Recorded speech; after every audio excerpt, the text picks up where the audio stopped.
so that if the other vehicle is not insured, and I must tell you, in the state of Texas, about 1 in 5 people are not insured, even though they're required by the law of the state of Texas to have insurance. It just happens that way. And in certain parts of Austin, that number is as high as 1 in 2 or 1 in 3. So just be careful out there and make sure that you're taken care of. So I also definitely have UIM just in case, and it's already come in handy for me. I was involved in an accident in 2018 in Austin.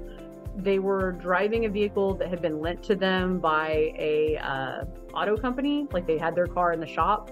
And there was a lot of confusion on whose insurance was going to be covering. Was it going to be the individual's insurance? Was it going to be the actual car lot's insurance? Who was covering? And rather than waiting for months and months and months before they worked that out to get a vehicle, I was able to use my UIM, have my insurance cover it, and they covered all my medical bills.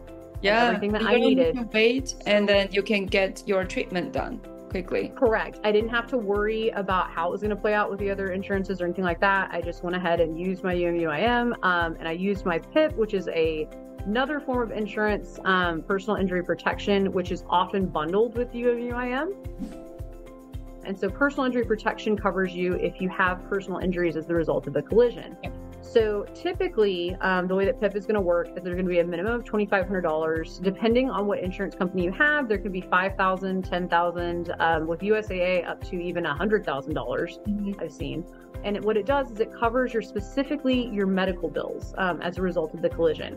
So in that 2018 collision, I had PIP. I was able to get the care that I needed, and the PIP covered it. I didn't have to worry about making a big claim against my insurance, and my insurance worked it out with the other person's insurance when they finally figured out which insurance policy was going to cover it.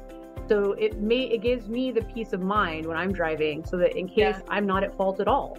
In the case of my 2018, the person drove across 4 lanes of traffic and drove right in front of me and was across the entire lane. I had no choice but to actually hit them, and tried to make it as gentle as possible.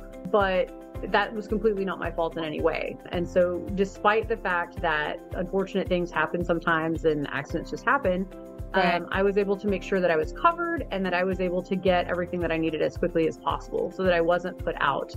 Had I not had the UIM insurance, I would have had to wait several months for them to work out which insurance was going to cover and go ahead and cover it. I would have been without a vehicle for that amount of time. And I would have had to pay for all of my medical out of pocket up front, which at that time would have been kind of difficult for me for the amount of medical that I ended up having.